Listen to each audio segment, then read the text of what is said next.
Okay, hello everybody.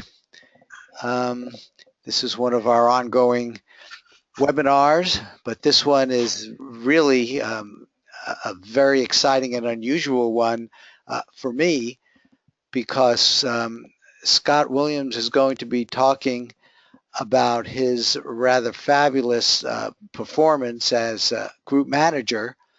As you can see on this chart here, this has a hit rate versus the number of sessions with WWCdinner. Stands for winner winner chicken dinner. And the chart, just maybe for some of you that don't understand it, the red curve is a cumulative curve, so that includes all of the predictions. The blue curve takes, on any given session, takes the last 10, not counting passes, so the last 10 non-pass predictions, and has the average. So being 10, you can see it always jumps by 10%. And he, in fact, has been at 100% since I guess here, because it's strictly going up. So something happened right along here with his 10-day, which drove his 25-day, which I consider to be a very important. This is like an intermittent. So this is a 25 prediction day average, and he broke the 90% mark, which is really rather remarkable. So Scott is going to focus on and tell us what he does to help the rest of us who are group managers, and also I hope to encourage other people to become group managers. So with that, Scott, let me turn it over to you, and it's all yours. Oh, he left. Okay, this is going to obviously be a problem. Maybe when he comes back, he really needs to give it. I was thinking he could, if he's put this in PowerPoint, at least we could look at his slides. But really, he needs to talk about them. Anybody want to comment on? You understand this chart and the actually significance of this chart? I don't know if there are any questions about that. Several years ago at IRVA, and giving a presentation and talking about ARV in general, I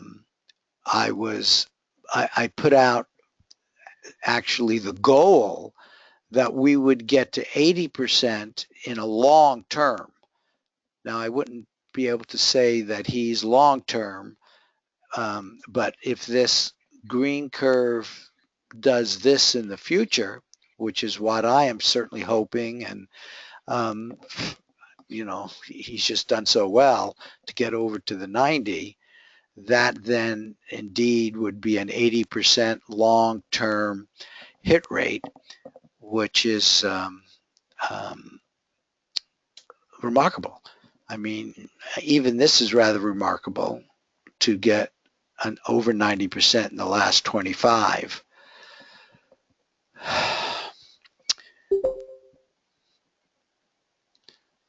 Well, okay, I'm back, but it might be temporary. Let me make you presenter. If you get off, I don't know exactly what happens.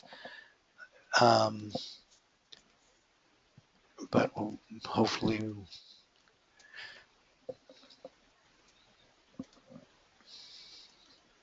Okay, can you see my screen? Yes. All right. You may have to fill in for me once in a while, Marty, when my internet connection drops out. I mean, I have an expensive business line that's high bandwidth and everything, but this is very rare that we have interruptions like that. Okay, wow, there's a lot more people here than I thought. So you're recording, right, Marty? Yes, the recording is on.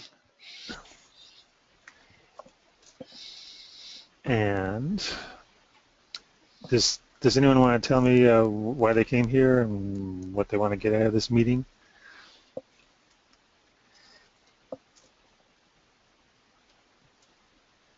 Scott, can you hear me? Yeah, I can hear you. This is JFK John. Hey, John.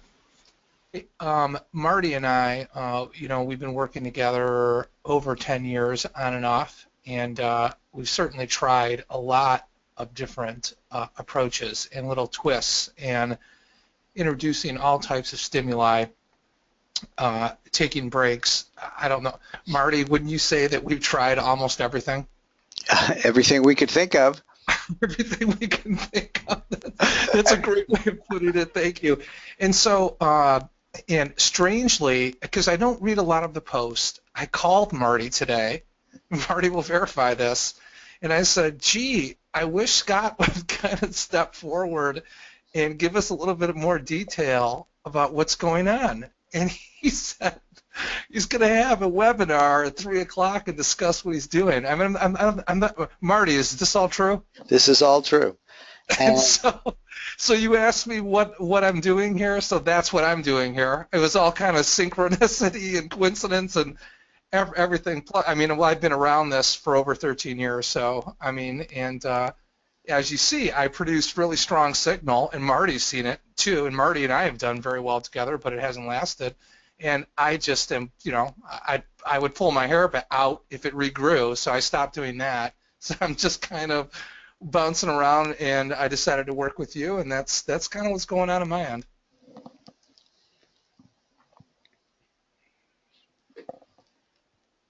He went offline. Oh, I see that, yeah. I think maybe when he gets back, let's just encourage him to go and start and get as much as we can. Let me just see if I understand this chart. This, when he comes back, be sure to let me know because I'm looking at the chart so he can take over. But here is an example, I think, of maybe, okay, it's got different dates. It's got the WWC dinner, hit, pass, hit. This is up to 13 December. Now, I don't know if these are his comments or the comments. Okay, I'm back. Okay. Why don't you just go ahead and jump in and get as much as you can. All right. So Chris says he wants to know the secret sauce. Right. Okay. Oh yeah.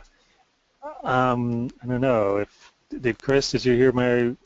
So I gave a 5-hour session last Thursday, I think it was, just with group managers, and I went over a lot of stuff. And I thought this talk would be a little different than that. I don't know if any of you know the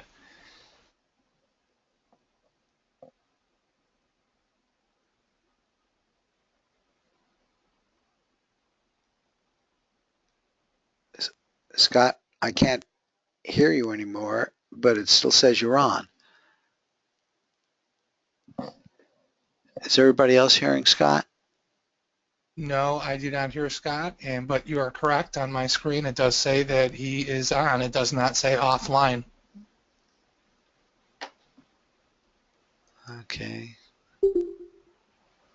Now he went. Yeah. Now it says offline. Oh, this is so upsetting.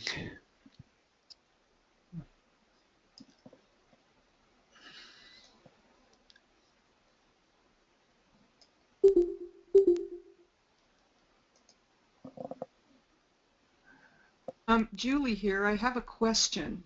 Okay, Julie, yeah, shoot. Does this group mostly do predictions for one thing like sports or Forex, or is it any number of predictions, any number of different kinds? No, WWCdinner is strictly sports. Okay, thank you.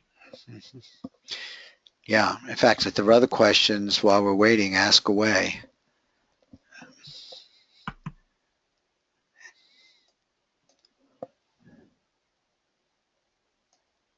I had to step out for a minute, so maybe this has already been covered, but it looks like with WWC, every single viewer has a different set of feedback photos. Is that correct? Yes, that's the way we generally works, and WWCdinner is a winning entanglements we protocol. All right, I'm back for now. Okay.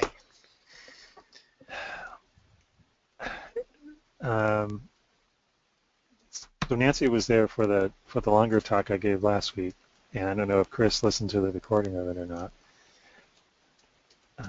Should I go through the history of chicken dinner, or do you just want to go through methods right now? Whatever you prepared, whatever you think this audience, the more general audience, would like to hear. And one of those things certainly is what you believe has led to this great hit rate. Right. Okay, so you know me, Scott. I'm group manager for the WW Chicken Sports Betting Group. I started May of last year. That's 2014. Since that time, can you see my screen? Yes. So you see the spreadsheet, right, Marty? Yes. Yeah. So since that time, we've had 80 trials, and our current hit rate for that whole time is 75.6%. So that's from 34 hits, 11 misses, 35 passes. And I guess you could say we passed 43% of the time. That's sort of our pass rate. So passing is important. Passing is part of the protocol, and we pass that often. We passed as often as we had a hit. In fact, let me just say one thing. That might be part of the secret sauce, using Chris's terminology, because most of the rest of us, at least the ones I've seen, do not pass that much. Right. Yeah. Some people have a personal policy of not passing for their personal predictions. Some groups just don't like passing. I don't like passing. I avoid it. I avoid it a lot because I see how much work sometimes as many as 12 viewers put into one session, and I feel like I'm throwing that work away if I put a pass in there. But it's still a learning experience for him or her for that session. But still, they're not really going to get the kind of group experience or prediction power of the group that we wanted.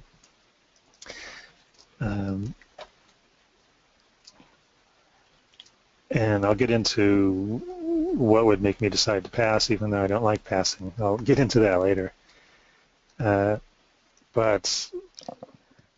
one of the reasons, if I can go to the history of why I got involved with APP, I started my own sports betting group 4 years ago. It was mostly just out of my house. It did remarkably well considering that we violated all sorts of protocols, and that we were doing as many as 4 sessions in one day, which was difficult on some viewers. And then, as group manager, it was a lot of work for me, and I was playing almost every role, in the sense that I was the person who organizes the target image pairs for the group and puts them in envelopes, and prepare the room for everybody to sit in and lead cool downs. And I was playing the role of a viewer also, besides a group manager. And I was playing a role of someone who helped judge other people's transcripts, although there was some self-judging often. And then after then I might maybe place a bet, and then afterwards it was a big chore just to send feedback photos to everybody, and make comments on their transcript and explain how they got a hit or they got a miss.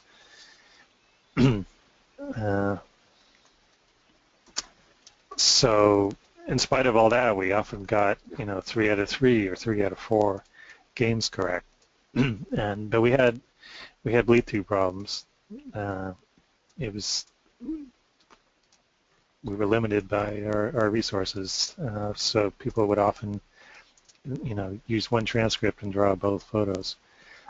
So, and then I kind of got burnt out. So we tried to compensate for the bleed-through problems by having more sessions, thinking maybe that would be more accurate.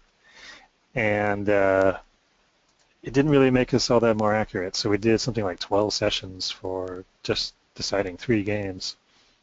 And that was one we did that, and it was just exhausting as a group manager. So I ended up stopping the group. And then I heard that that Marty and APP had reduced the bleed-through problem enough to make predictions practical. and I saw I started managing WWCdinner, and Marty introduced me to his online system for managing all this, and I saw a big time-saving advantage of having an automated system online do so much of the work for me. And so that system made it easy to task the sports games.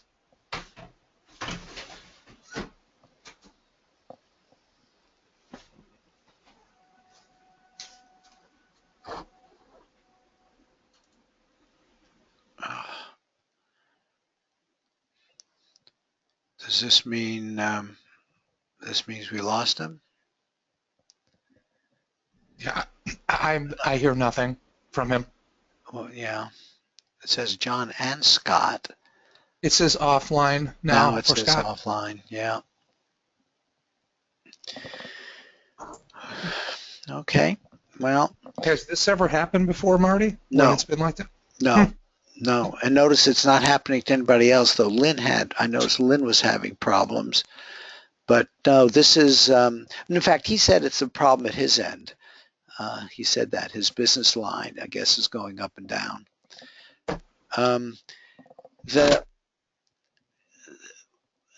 In terms of trying to get the secret sauce, which I think all of us are trying to figure out, I do think the passing is a big one, because many of the group managers, when we talk to each other about what's going on, say we really feel this push. If it's sort of on the margin, and you might have a sense of it being on the margin, you still want to go and make a prediction.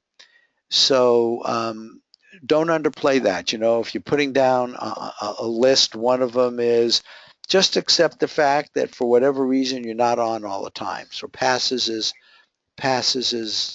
number one. Marty, could I interject? Sure. I don't know if you remember or not, when you and I were working together, I believe it was in 2009, we said, is Scott back online or no? Yeah, I just got. Oh, I'm sorry. Go ahead, Scott. You guys can continue your thought if you want. No, we want you to get in as much as you can. So, go. Okay. I'm not exactly sure where I got cut off, but basically the online system saves me a whole lot of time. The viewers upload their own transcripts. They get assigned a target pair, and that target pair gets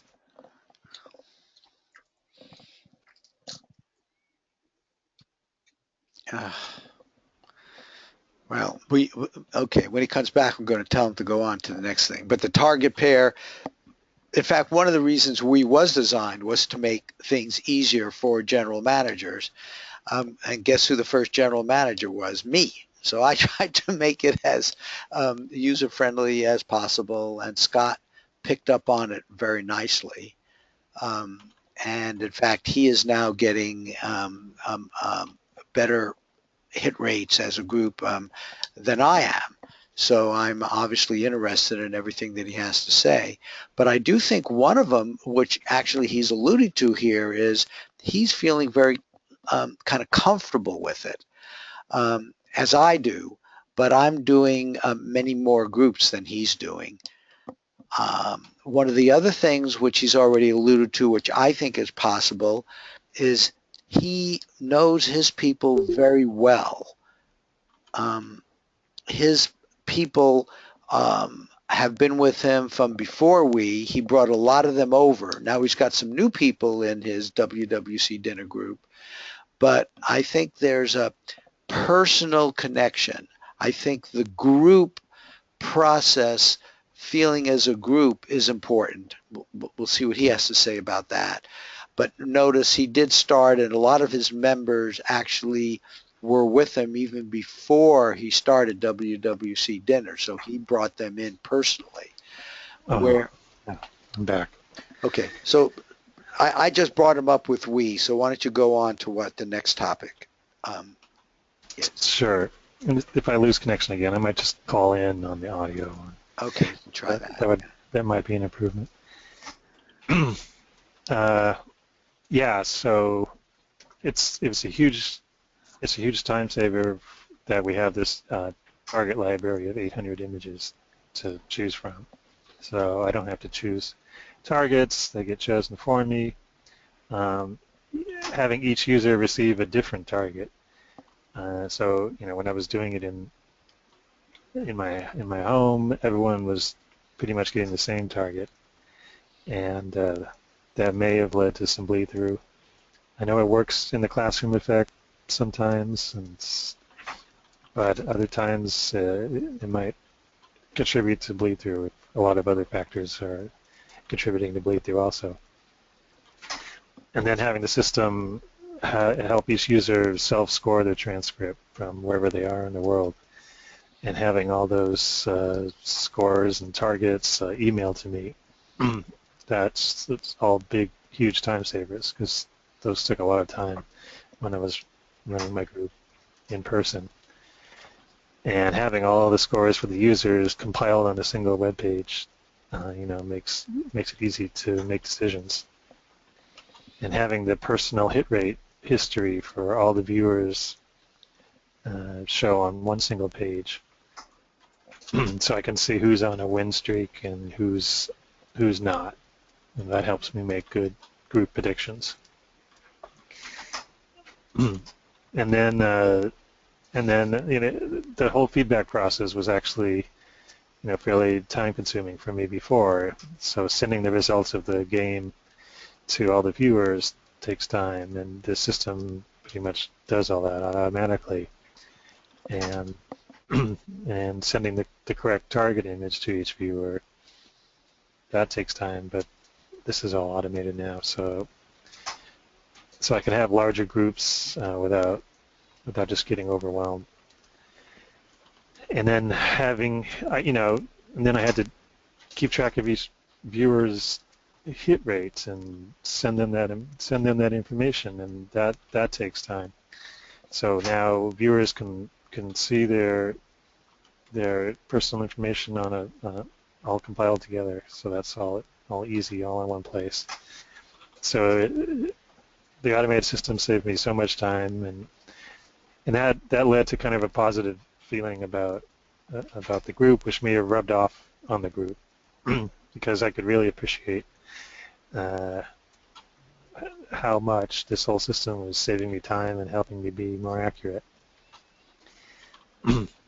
So I think groups have momentum, and they have times when they get a little slow and times when there's excitement.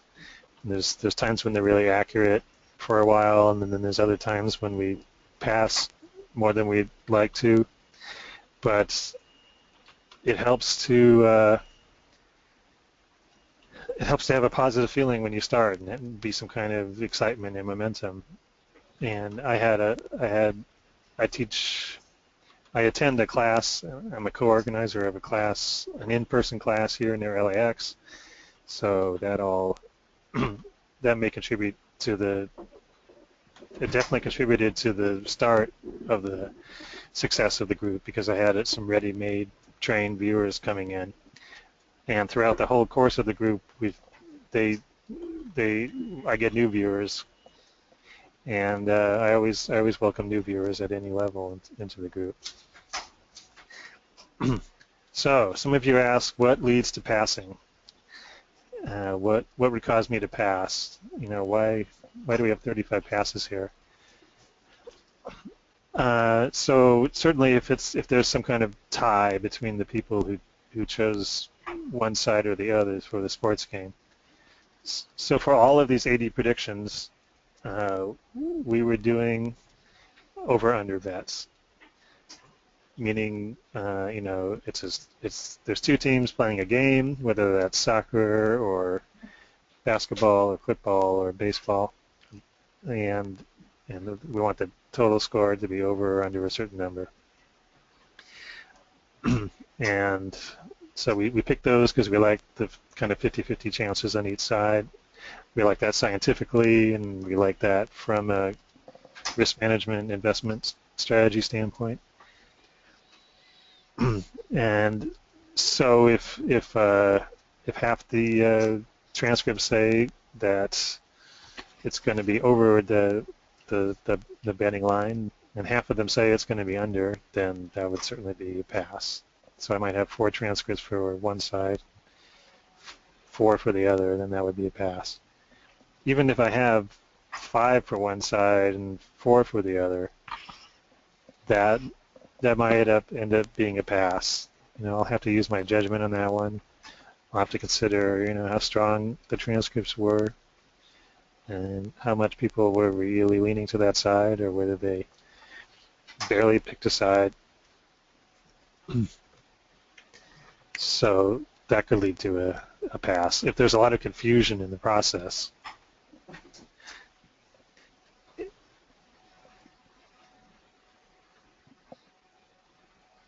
if there's confusion in the process for tasking, if the game was rain delayed, if people seem to have trouble uploading the transcripts, if people have trouble scoring, if I get a lot of comments in the comment section that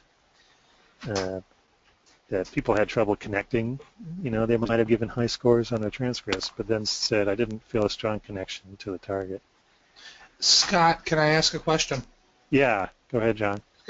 And then we'll do it really quick. If you don't have the data or you don't have a comment, that's fine. You don't have to spend time on it. But like, say when there's 8 transcripts turned in, and you say have a very high 5 people are leaning, 5 viewers go one way, 1 goes another. So it's 80% or 80-some percent or like 75% are leaning one way. What are your statistics for a hit on that? You know what I mean? What? I haven't actually added it up and tried to come up with a number for that. So you don't know how, you can't answer that question? Not with statistics and numbers, but roughly, clearly if we're at 75%, then... Okay, you can go on, Scott. Yeah, so then I would, if I had a 5-to-1 ratio like that, then I would certainly pick that side and I would feel good about it. It's certainly not a good thing. We've seen those things fail. We've even seen them fail in WWCdinner. But clearly we're being right 3 times more than we're being wrong. So it's working, and those things are good. I know I was driving in the car with Marty to Vegas, and he was surprised when I told him that that my highest scoring transcripts aren't necessarily the ones that I give the most weight to or trust the most. It just happens that in this group, if we get a 7 or a 6 or a 5, it doesn't necessarily mean it's more accurate. It might come from viewers with not the greatest hit rates.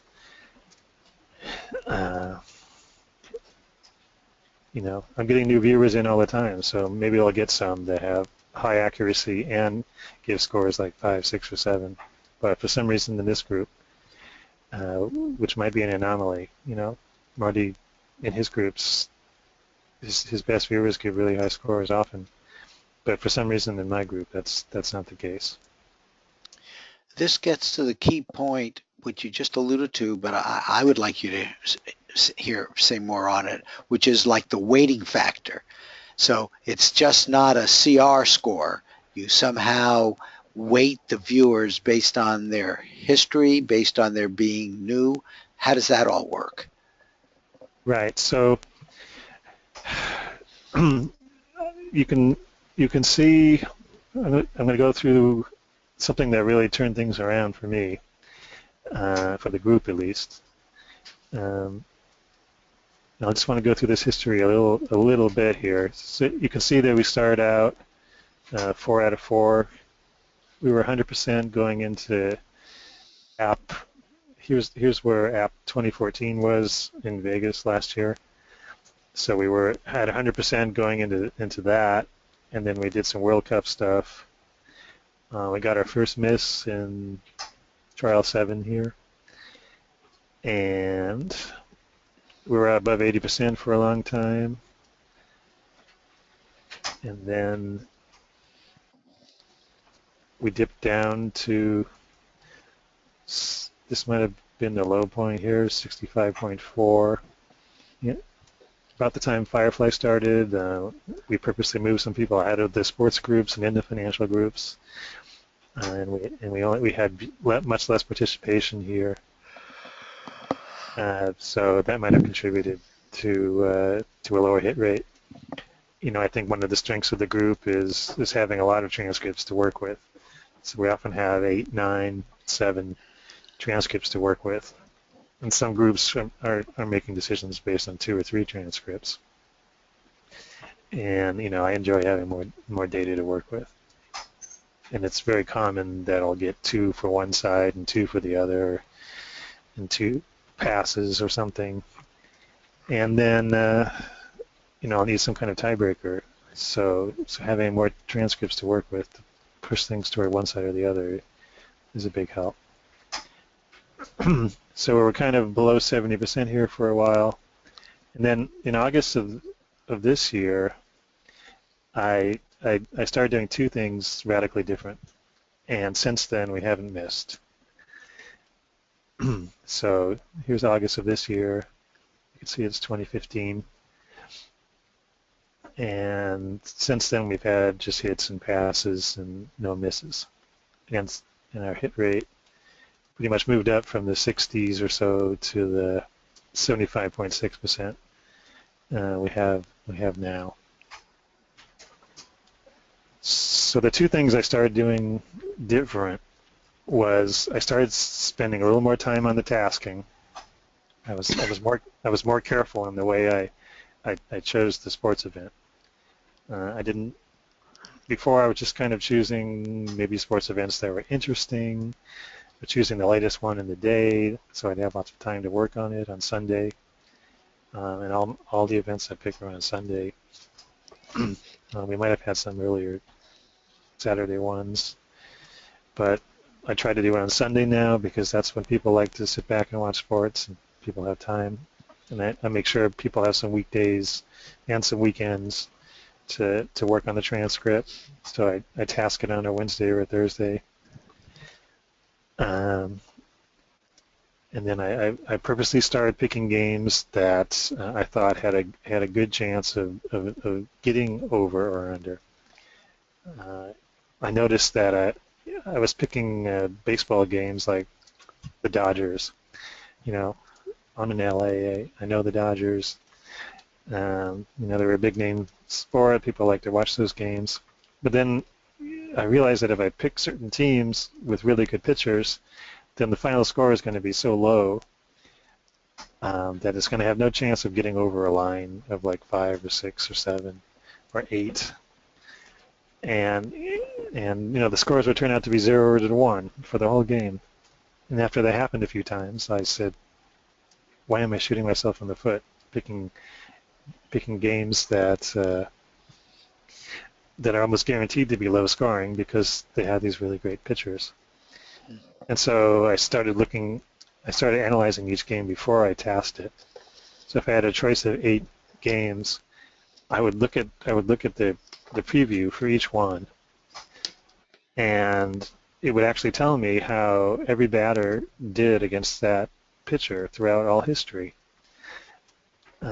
So I started making a rough estimate of what I thought the score could be, assuming that batter is going to behave about the same as he always has against that pitcher. And usually usually my rough estimate scores would only add up to 0 or 1 or 2 for most of the 4 or 5 games I had to choose from. And so and there would only be one that looked like it even had a chance by that estimate of getting over the betting line. So I would choose that game, and I would send that game out to the group and say, this is the game we're going to make a prediction on. So since I started doing that, and I do something similar for football, then we haven't missed. So who knows if that's a huge contributing factor or a small one. It doesn't make a lot of sense statistic-wise, because theoretically, if the line is up around 5 or 6, it means half the people are betting over and half the people are betting under, and that should be a better estimate theoretically of the score than my crude measurement. But the crude measurement seems to help the hit rate. And it may just be that I'm spending more time on the process and just putting more time and energy and intention into the process as a group manager helps the group. We really don't know. I think I do have a feeling that the more attention and the more time I spend on any part of the process, it contributes to the success of the group. Somehow I'm telling the universe that I care about this and I want it to be right, and I'm putting a lot of detail into every step. So so show me the future that I'm asking for. So we can talk about that. But the other thing that's probably a bigger factor that I changed was that when I started, I was not really weighing in hit rates and certain factors. I was pretty much being very democratic about the process, meaning that I would pretty much count new viewers the same as old viewers, or I would count viewers with high hit rates about the same as low hit rates. And I was inspired by Mark and his success in Lively and using the Colorado experiment results. It's kind of a process where it didn't really matter if you had really good transcripts up against not so good transcripts. As long as they pointed to a certain side and use all of it, even if most of the transcripts would qualify as a pass on the TARG scale, he would still count it toward a side, right? You have a side 1 pile and a side 2 pile, and you're just going to toss them in that pile if in any way it looks like he chose the side 2 target over the side 1 one. And so in the same vein, if when I'm looking at these target scores and I see people that passed, I would still give credit to someone who passed leaning toward a certain side. And the Colorado experiment would indicate that that's important. It's if it doesn't count for if a pass toward a certain side doesn't count for a full point, it should at least count for something significant, like half a point. So I was very democratic. So whether or not they were good viewers or not, if I got 4 for one side and 3 for the other, or if it looked like a tie but we had a few passes toward a certain side, then I would go with that. And we did decent. We were in the 60s, in the high 60s, doing things like that, and we had winning streaks for months and months. So that still worked. But one of the things we did learn from Firefly was that we might want to focus on. Firefly ended up focusing on groups that had highest hit rates, and they experimented with looking at viewers with high hit rates, and so I've been meaning to get into that. So I did start coming up with a weight factor, and then coming up with a spreadsheet for each game. I was already had a spreadsheet for each game, but I didn't have the weight factor in there. And in the weight factor, components of the weight factor that I would sort by, and then use my judgment on which transcripts I should base my decision on. The components of the weight factor were basically their hit rate and how well I thought their transcript was. So they may have scored it a certain way. I may have disagreed with that. And so I assigned them all kind of okay, I think this is like medium strong, or this is a medium transcript, in my opinion. So I would give extra weight to people who had a transcript that was, medium or more strong, and I would give extra weight to viewers who had a good personal hit rate. And I would look at not just their overall hit rate over years. I also looked at their recent hit rate. Excuse me, I'm getting over a cold. So I would look pretty carefully at their last 10 transcripts, and because to some extent I'm more interested in their recent hit rate, and I'm not as interested in some mistakes they made as beginners just learning Wii 2 years ago, or some period in their life where they a lot of distractions and their hit rate went down just because they didn't have the focus to do remote viewing during that time. So I was most interested in maybe if they're on a winning streak right now. So I would come up with a weight factor for each viewer, each transcript, each set of transcripts with their scores. And I would kind of sort my spreadsheet based on that. And I would maybe draw a line in the spreadsheet saying, for this weekend, I'm going to give more weight to the ones above the line. And some of these beginners are just starting. I don't have a lot of history for them, so I think they're going to improve. I think they're going to do great. But for now, I'm going to focus on someone who's got a higher hit rate. And every once in a while, the same viewer will jump above the line next week because they'll have a better transcript and they'll be on a little mini win streak. So I'm still taking account of everybody, but I would give more weight to certain viewers. So I would create a section of my spreadsheet that would count it the old way.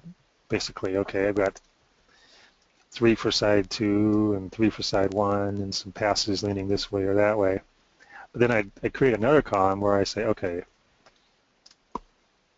these just counting the strong transcripts from strong viewers, people who are currently doing well, and people who had a strong week this week. Then what's the new tally? Just looking at the strong ones. And I usually get a slightly different answer, or sometimes a radically different answer.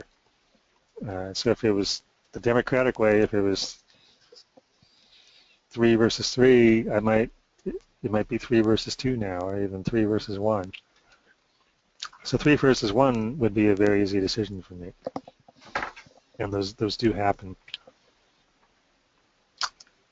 But even the 3 versus 2 gives me a lot more confidence than 3 versus 3, meaning if the Democratic way is 3-3, and looking at the stronger transcripts from the stronger viewers is 3-2, then that's enough to. I wouldn't base my entire decision on that, but that's the majority of my decision right there. And doing that really increased the hit rate. So we haven't missed since August, since I started doing that. I just felt inspired one morning to just completely redo the way I'm doing my spreadsheets, the way I'm focusing on the viewers, the way I'm tasking the games, and those were the two major things I changed. You were just talking about CRs of 3 and the other CRs of 1 or 2 or 3, but there used to be, and I think there still is, a real common feeling of anything over 3 is wagerable and anything under 3.5 isn't. Does that play into when you're looking at, can you just toss a transcript aside in your mind if it's a 3 or lower? Does that play into it at all? Yeah, I do look at transcripts 3 or lower, you know. First of all, there were some people that would score themselves a 2.5. Oh, yeah, you're not doing the scoring. Yeah, that makes sense. Yeah, some people would score themselves 2.5, and even then, if I agree with the 2.5, if they're 2.5 for side 2 and 1 for side 1, then I say, okay, there's some room in there. They did differentiate. They did lean toward a certain side. Mm-hmm. I'm definitely going to mark them down below as a pass lean side 2. Mm-hmm. And I may count that for like half a point. So if the strong transcripts are 3 for side 2 and 2 for side 1, I might really call that a 3.5 once you count the pass leaning towards side 2. Mm-hmm. But then again, I'm only putting the ones over there that I said it was strong. I still think it could be strong if they gave it a score of less than 3. First of all, I may disagree with them and think they should have scored higher. But I can see some pattern that they missed. Or they just some people just for some reason naturally get lazy by the time they get the 4th score in there, and I can see, okay, I can tell this person, I have 2 or 3 viewers that just systematically shut down. Yeah, they just get excited about judging against the first target, and then they don't understand the protocol, or they get lazy or whatever, and they give me almost no scores for the second one routinely, even though I think they're just as good as the previous scores. So, you know, I do go through every transcript. I try to do that every week. I think that does help for the success of the group, and it probably does contribute to WWCdinner group. For someone like Nancy's group, maybe that's not so important. She knows her viewers and she knows how they score, and she has a more consistent group of viewers each week. And she's more or less set up her group more like Edna does, where she has the same viewers and she knows them well, and they're well tested. But my groups are different, you know. I got beginners coming in all the time. I haven't met everybody personally. Not everybody's going to have a history that I can measure against. So of those few times where you've received transcripts and everybody's judged one side really, really high, everybody, does that cause you joy or stress? It's mostly joy, because I like what's the most stressful is having to make a hard decision. So that makes the decision easy. And I guess this is different for different groups, but for me that usually turns out to be a hit. It's rare that those things are a miss. Uh-huh. Now, as a beginner, as kind of a novice group manager, I would get really excited about those things and communicate my excitement when I'm telling everybody the prediction, going, wow, I'm 100% positive this one because we were all on one side, or we were mostly all on one side. And wow, I had these like scores of 7 and 6, and the universe must really be telling us that this is a 100% thing, and I'm going to bet hundreds of dollars on it, and you should too. So after getting slapped in the face with a couple of those, I started saying that, you know what, the Drubric monocle, is wrong 30% of the time. Then then our group can be too, and that's not a good risk management strategy. And it's all that excitement kind of works against you when it goes wrong, right? Because people get discouraged and people worry that the system doesn't work. So now I just say, okay, we had good congruence, and let people make their own decisions based on that. And then if we get it right, then I celebrate.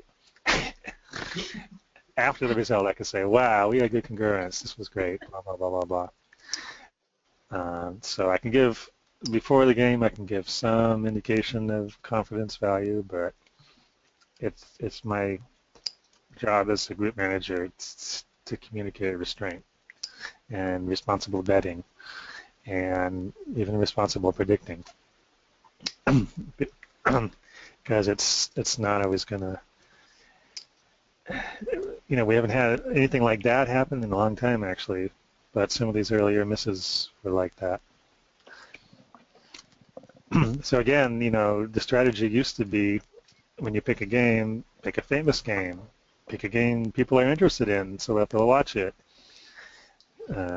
Maybe that is more numinous.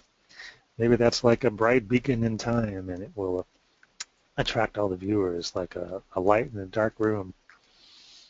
And we'll get better results because it's a famous game and there's more emotion involved.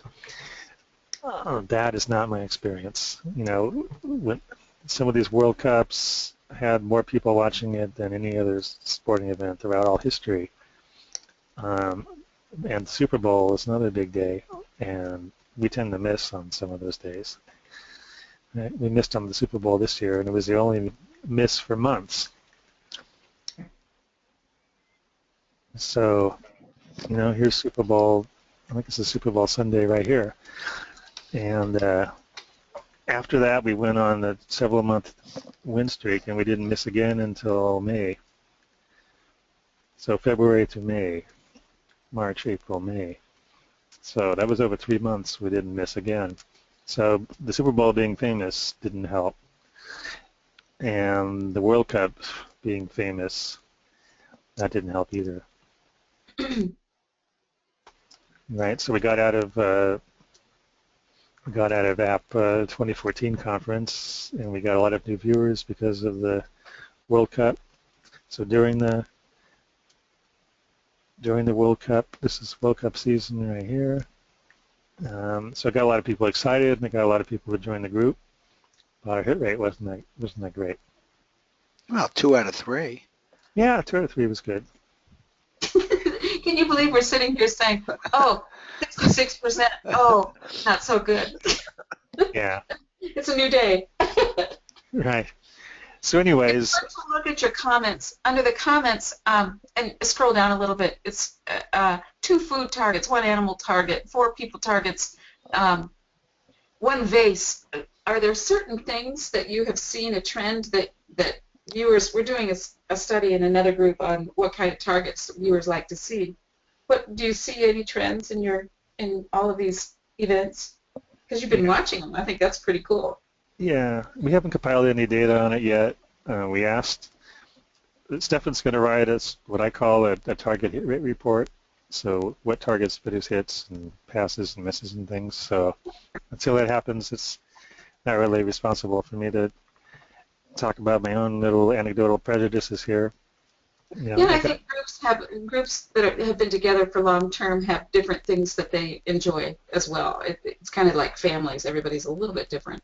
Right. Yeah, you said your group does okay with animal targets. My group, and me personally, tends to look right through them like they're invisible. Well, the animals have to be doing something. There has to be a story. They're just posing in a cage looking at the camera doesn't go over. But if there's a story, chasing another animal or something, then they do like it. Yeah, they can key in on motion. I think it helps if both eyes are showing for the animal. Otherwise, people seem to have a hard time seeing it's even a life form.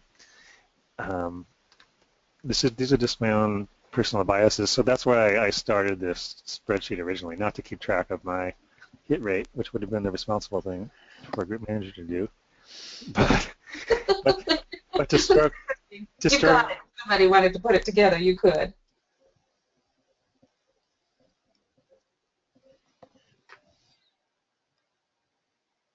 Uh-oh. Did we lose it? Did we lose you, Scott? Scott? Doesn't You quite. can't hear. No. Okay. But this issue of targeting, whatever you find out on what you're doing, Nancy, and I'm not real familiar about that, I mean, that's a huge subject, and we need to keep talking about it.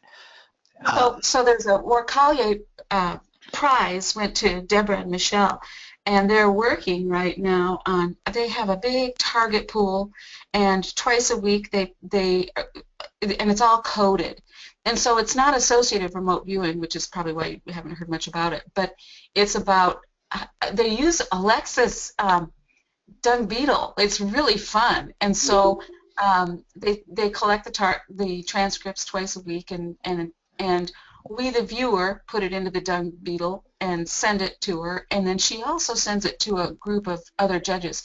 So the data that comes from it's going to be really good, I think, because it'll be a lot of sessions.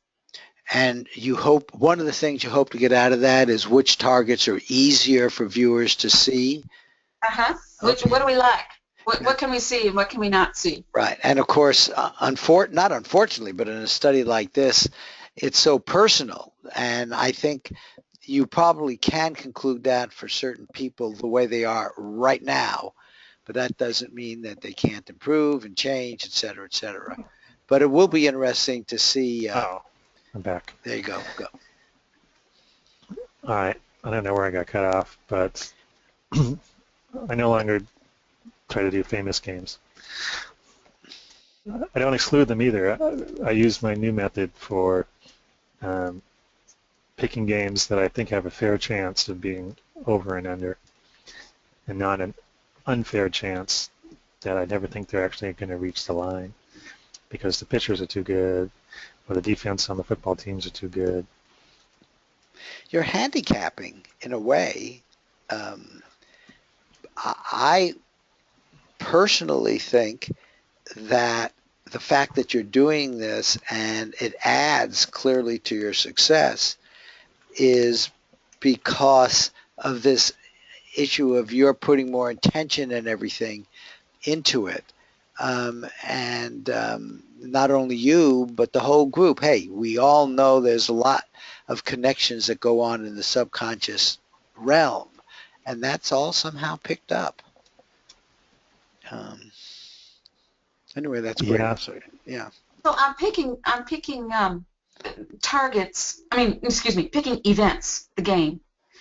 I don't quite. I guess because I'm female and I'm not into the men's sports like men are in my family anyway. This picking a game where the score is going to actually make the line.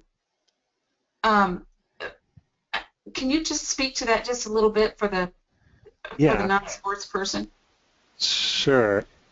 So the line. When you talk about the line, that's the over/under. So for yesterday's game, it was 41.5 for the football game.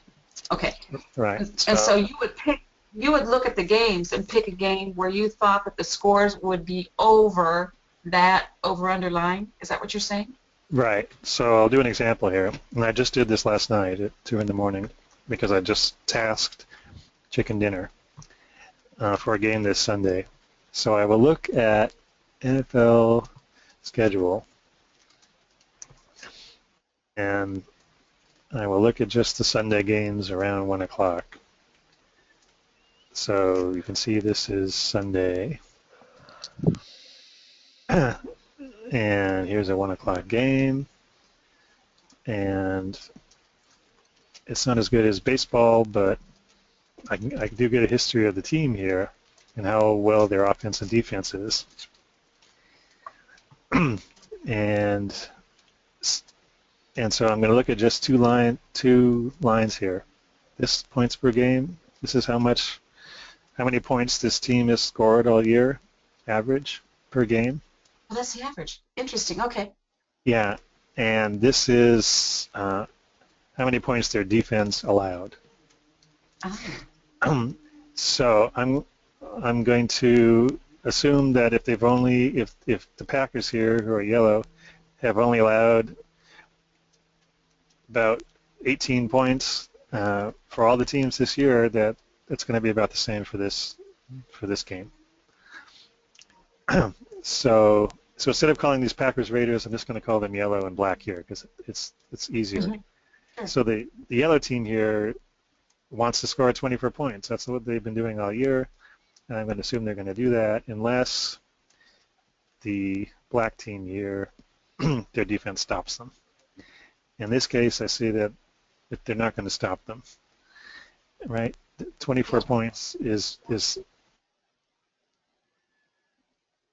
Oh. I think he's saying that 24 points is less than 25, and so this would be a good pick. Well, yes, but then he has to look. Then he has to look at the other team. So here he's saying, okay, I'll give this team 24 points. What is the other team? And if it comes out to be over the 41.5, in your example, over the line, he'd say, yep, it's possible for it to be over. And you see, all of this is based on his early experience where he sort of knew it was one-sided. But obviously it seems like points per game would do it. If you look at the average points per game, just to add those together, and is it possible? Yeah, that would be another. He's thinking loudly. I can hear him thinking, but he can't hear him verbally. That would be another approach. Is he back? No. That would be another approach of bringing in the games. But you have to realize that the guys who pick the line, they have access to all this data too. Yeah, they do. But it's interesting that he only wants to use this technique, and it's led to success. You'd say, hey, why doesn't he just wager in that? Look at the other ones that he discards because they're one-sided, and he could just wager on those directly.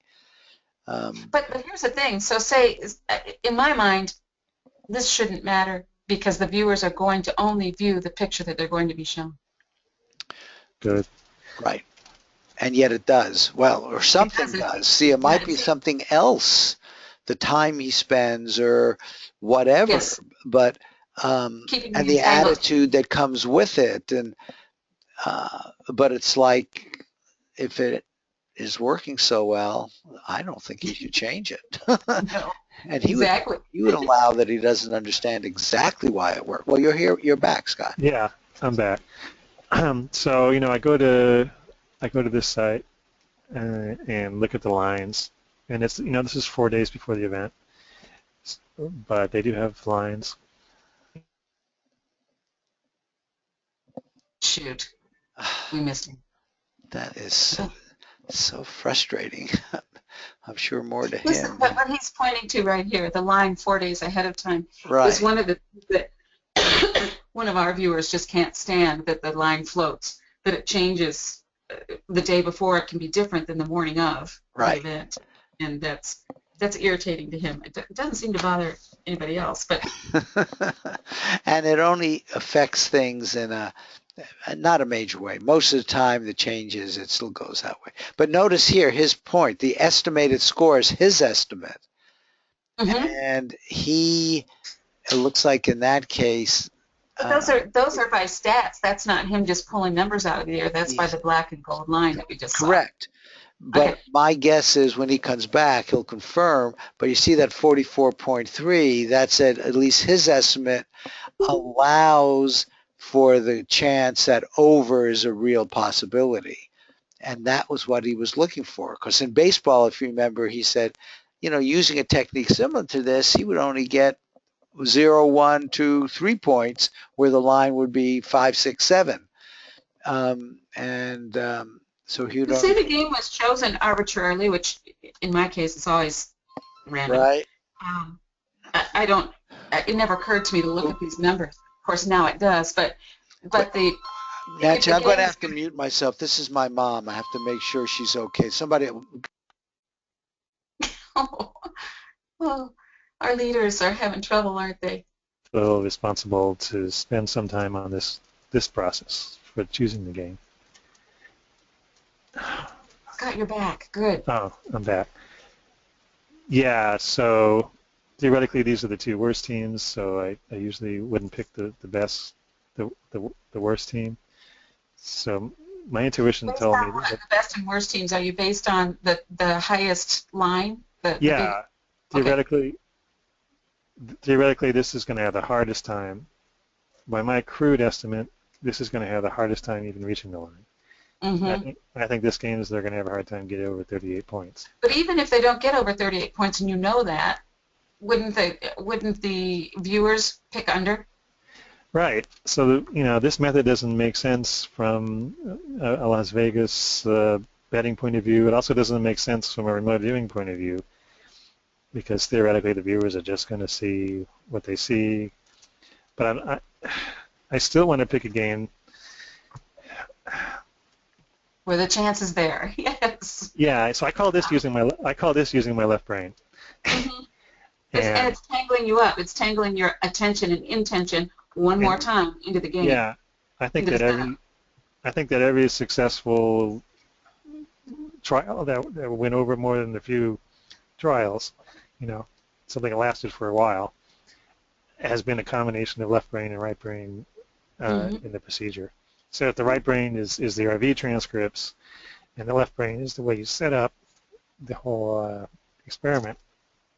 The setup. Mm-hmm. What games you pick, how you score it, how you tally everything, all that other stuff that goes around it, all that work that Ed May does as he separates his role from Joe McMonagle, the viewer. So there's a question. Alexis has asked a question. Can you go over how you got your crude estimate? And I think he's talking about this estimated score there. Yeah, I guess I was cut off during that point. I mean, yeah. So you guys didn't hear this part? You talked about points per game, and you talked about points per the one down below, the defense. How many the defense let through? Can't remember. Yeah. Points per game allowed. Yeah. So this is the Packers, Green Bay Packers versus Oakland Raiders. So you just pulled it off there. I just pulled it up. Yeah. So these guys want to score 24, and this team will allow it. These guys want to score 23, but the yellow team won't allow it. They're only going to allow 18. So I'm going to say I think yellow team. I think these guys are going to get 18, and these guys are going to get 23. So I add those two together, and I get 42.5. Ah, okay. Including the decimals. Uh-huh. So this and is is your estimated score pretty accurate? It's a little over 50%. You don't want to bet the farm on it. It's way too crude. It doesn't make sense from a Las Vegas point of view, because theoretically it should be 50-50 chance that all these games are going to get over the line. But like I said, I got tired with baseball games with super good pitchers. So yeah, from a Vegas point of view, this doesn't make sense, but it's working for me. We haven't missed since. It shows my intention of wanting to pick a game that has a chance. From a viewer's point of view, from a remote viewing point of view, it shouldn't matter. We should just be viewing the winner, and if that winner is under, then all this stuff won't even matter. What chances it had for getting over. But you want to use your left brain to stack the experiment in your favor. And I think this is... Excuse me, I'm sorry. Go ahead. Where did you find that Is that on ESPN? That sheet that has that sheet? Yeah, I'll go to it again. So I just say NFL schedule. Okay.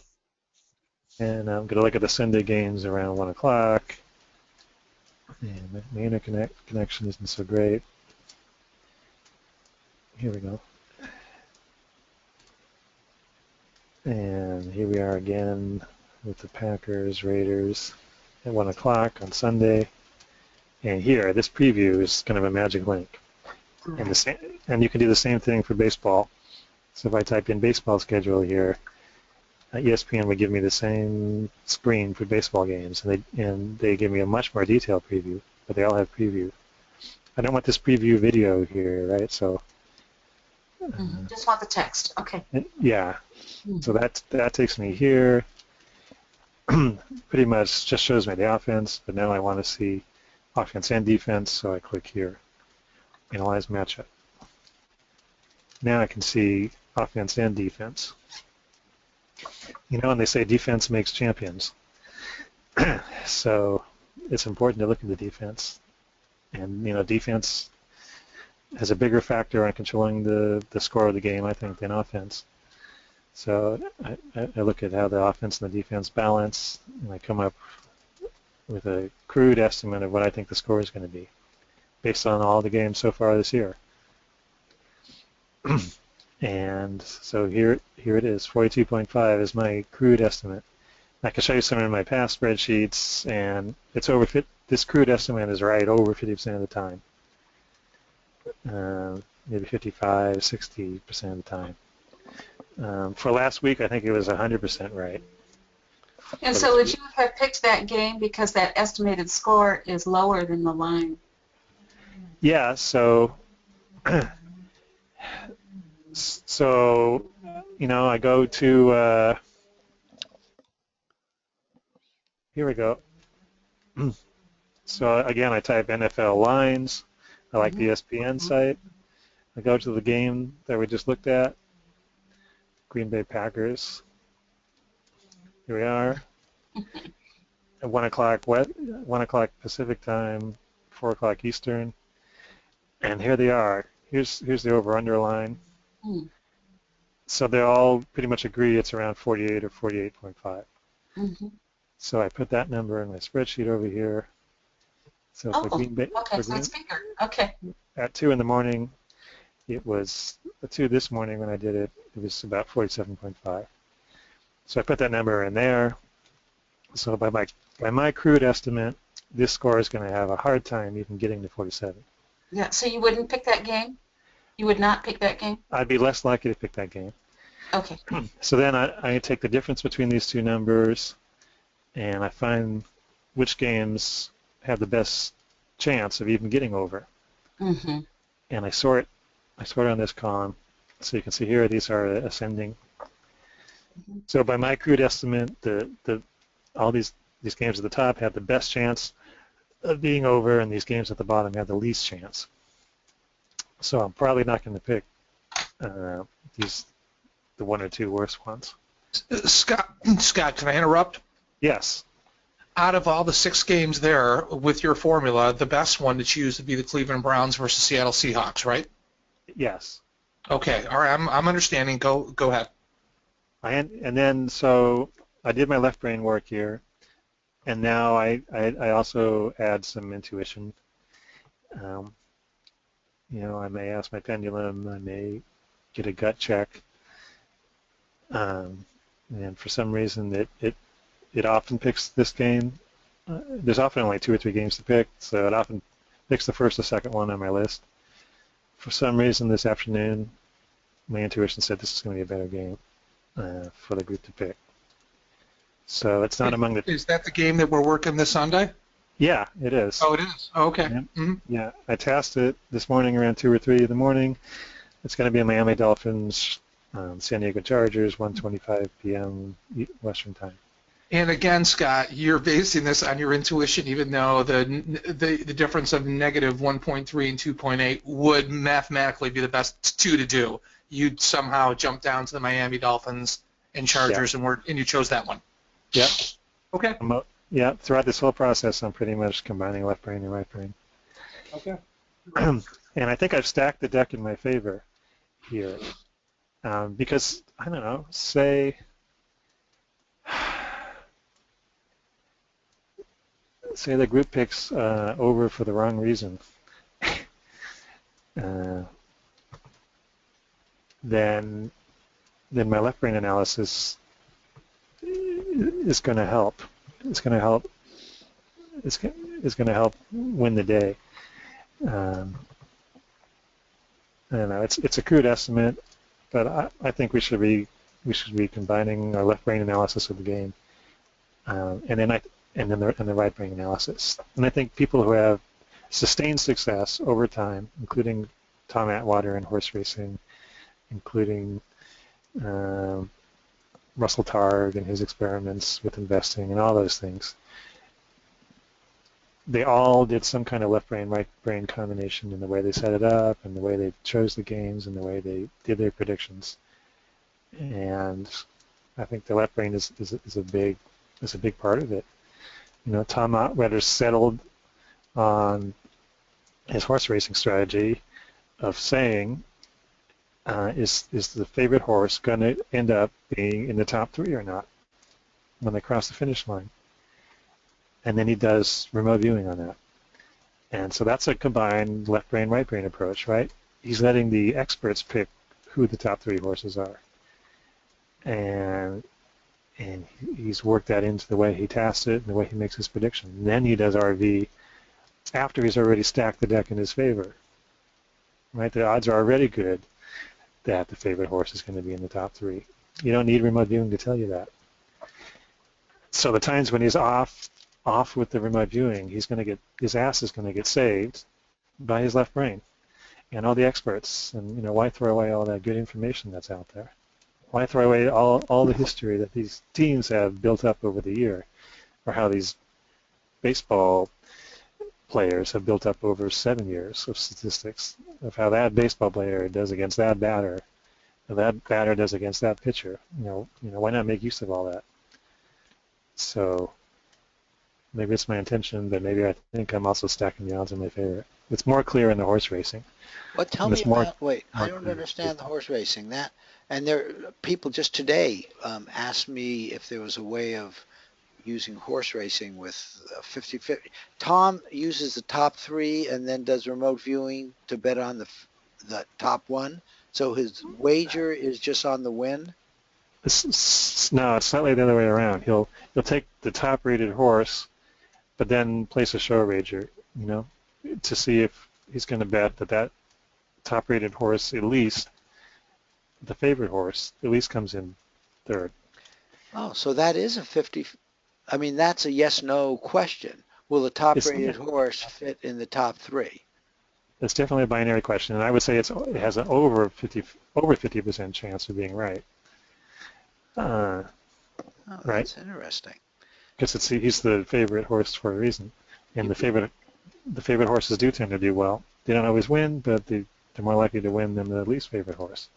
Right. And if it does win, you make money, but if it comes in 2nd or 3rd, you still make money. Right. And if your remote viewing is right or wrong, you can't go too far off, you know, using all that left brain knowledge about that horse and all the experts that are watching their whole life. Okay, so that is a yes or no. And if it's a no, then you just don't wager. Right. Okay, cool.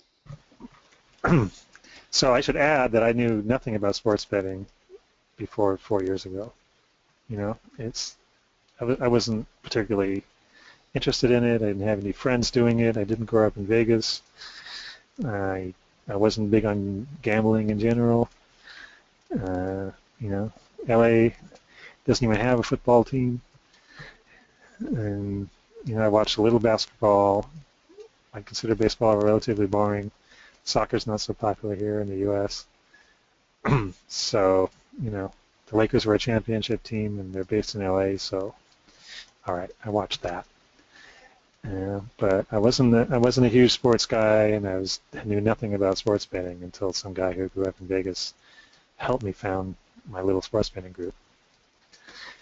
I was the better remote viewer group manager, and he was the better sports guy because he did grow up in Vegas, and he knew all the betting, and he knew all the casinos, and he could add the left brain balance that we needed there. And so Alexis just, I'm sorry. Yeah. Alexis just asked a question which I think will help clarify this because I'm not sure he's got it. What he said here is, so you expect to go under and you want to use RV to confirm that it will go under, but that's not what you do here. Not exactly.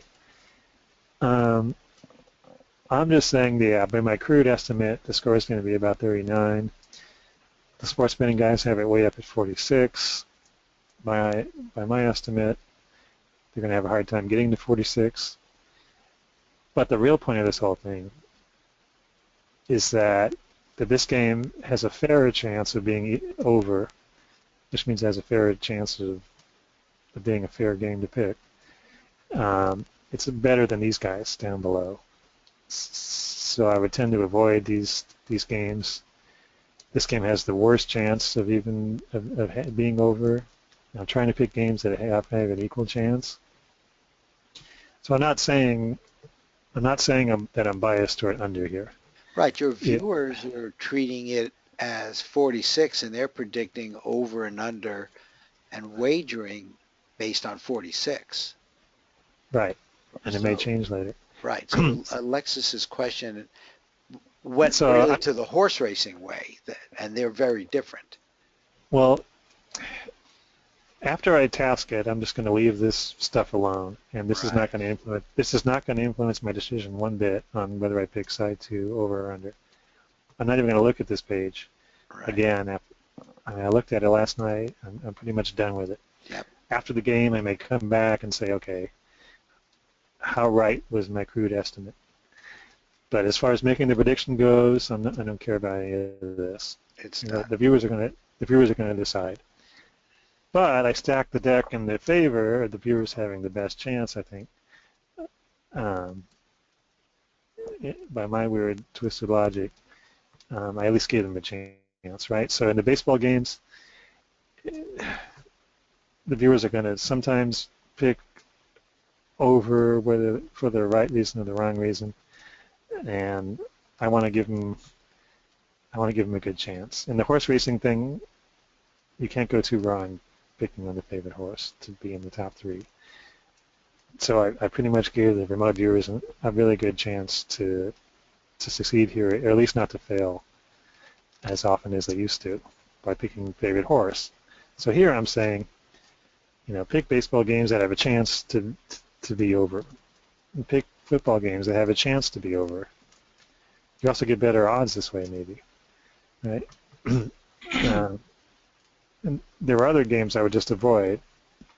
I think it does help if you know something about the sport, you know something about betting, because you're doing both. So if I was betting on a team to win, I wouldn't want to pick a Miami Heat versus Toronto Raptors game, or I wouldn't want to pick a game where it's the best team in the league versus the worst team in the league. Even for over-under, I wouldn't want to do that because, Miami's going to be so far ahead the whole game, they're going to sit their best players for the end of the game. It's not going to be a normal game. That's going to push the score down, right? So there are lots of cases where in every sport where I would put some left brain analysis into the tasking. I'm still going to let the viewers decide, but I'm going to give them a fair chance to be right. Even when they make a mistake, I'm going to make sure that the way I task the game doesn't amplify their mistake. So, in horse racing, if I pick the least favorite horse, which if you look back through history, never wins the Triple Crown, then in a way I'm cheating the viewers, because if that's in the group of horses that they can pick, and they pick that one, okay, they had a bad day, but they're also going to lose money now, partly because I picked a horse, I included a horse that has no chance of winning anyways. See my point? It's a little esoteric, but the horse racing is the best example, I think. You can set it up so the viewers can be right, even if they screw up, if you're betting on the top horse, or they're gonna choose among the top 3 horses. So I'm stacking the deck in my favor, and that doesn't violate. I had some comments saying, well, the way you choose the line, the way you choose the 43.5 here, if the line is 46 and you choose 45.5 because you're avoiding whole numbers, then that's not good science. They're saying you're setting up the experiment in a way where you have more than a 50% chance to be right or wrong. So this is not a fair coin flip. This is not. You can't. This damages the credibility of your hit rate for WWCdinner. The fact that you may arbitrarily choose 46.5 or 45.5 when Vegas is saying 46. Can I interrupt, Scott? Yeah. Scott, one thing came to me right now, and I'd just like to share it with you, is that Marty and I had worked together for a long time, and so Marty also works with all types of other peoples and all types of groups. And so one thing Marty and I noticed was when you introduce a new stimulus or change to any part of the protocol, sometimes you get a spike in accuracy, and I think it happens kind of a lot. Marty, would you agree? Marty, are you there or no? He's muted. Okay, so anyways, Scott, Marty, are you back on? Yeah, I'm on, and yes, I've seen that. I've seen it go actually both ways, but it seems to be okay. So what I just wanted to make a quick comment about is something that jumped off the page. Now that I'm hearing Scott talk about this, is when I do my ARV or somebody else does their ARV, I do it the exact same way every time. I pick the game the same way, kind of randomly with the dice, and I choose it after the session is over with and things like that. But Scott, what Scott's doing is he seems like, and Scott, you can tell me if you agree or not, you don't choose the game the same way every time, because ultimately you are putting all of these factors into it, and then in the end you're using your intuition. Is that correct? Yes. You could say that. You could say that makes the method harder to replicate. Yeah, I mean, in fact, the way you're feeling, kind of at the end, sometimes, not every time, because I don't know, makes it ultimately, or what game you will choose is like the very last thing, or one of the things that you're doing, and how you choose it is not a set method each time, right? Unless it's a set method in the sense that I do this, and then I ask my pendulum the same questions every time, and is this the best game to pick? Looking back on this from Monday, will this result in a hit? Maybe I'm using not the correct words. It's not rigid, right? It's a set method, but it's not something easily replicatable. Correct. So I think intuitively, because it just came to me, I think this may have a little bit more. This is positive. I congratulate you for it. It's positive, and I think this may be kind of a factor in why you're doing so well. It's just kind of intuitively came to me right now. I thought I'd share. Yeah, and you kind of hinted at, once you start some new project, it seems to do well, at least for a while, and there's sort of a beginner's luck effect there, and it's also, you're excited about a new project, and you feel good about it, and certainly feeling good while you're doing remote viewing helps, and somehow the group manager feeling good somehow gets communicated to the viewers, so that can certainly help. But I'd say, since August, we've had a lot of sessions, so I think we're kind of past the beginner's luck excitement type phase. This was about when I started doing it. when we're back at 63 sessions. So 17 sessions, now we're at 80. So it was 11, 20, 17, 18 sessions ago I started doing it. and that you started at 20. So how many actual tradables did you have after that? 26, 11. 1, 2, 3, 4, 5, 6, 7, 8. Don't count the pass. 9 or 10. So 9 hits, 9 or 10 hits in a row. No misses. Amazing. Yeah. 10 hits, is 1 out of 1,000. Right. So 9. So So don't change a thing. The view of what JFK said, but I think you know what I mean. Scott, what It was your has that lowest? uncertainty. What was your lowest? It's like the phoenix coming out of the ashes. It's really 66. Did I just see a 66? We got down to here, 65? I think, was the lowest, 65.4. That's pretty amazing. Yeah. I mean, that's pretty amazing. But you came up from 65.4. That was the Super Bowl miss, and then we didn't miss for 2 or 3 months after that.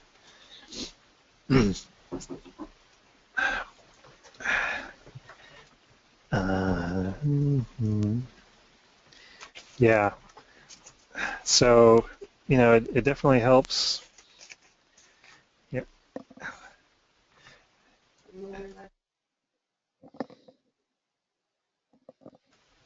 Yeah, so it helps.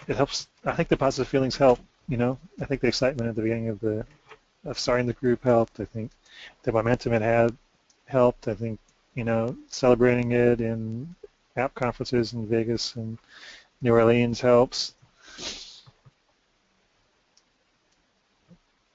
You guys can hear me, right? Yeah, we're Yes, hearing we you. do well. All right. So, all right. So, any other questions so far? You've held on to this 90% for how many events did you say? No, 20? well, the 25 25. non-pass average is 90% hit rate. I can't help but feel really happy about that. Oh, congratulations. Yeah. So coincidentally, well, okay, if you go back 25, you subtract 25 from 80, that goes back to here. Mm-hmm.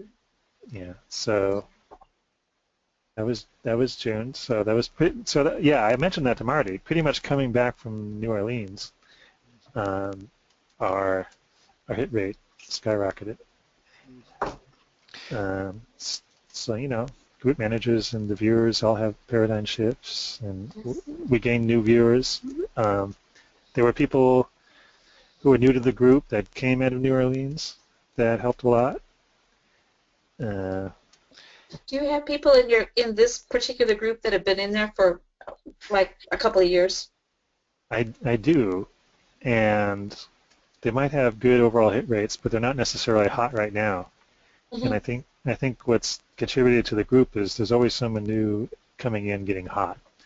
So coming out of New Orleans, that was I forget her name. She was a musician from New York, but she was there in New Orleans, and she was hot, and then she just got busy doing something else.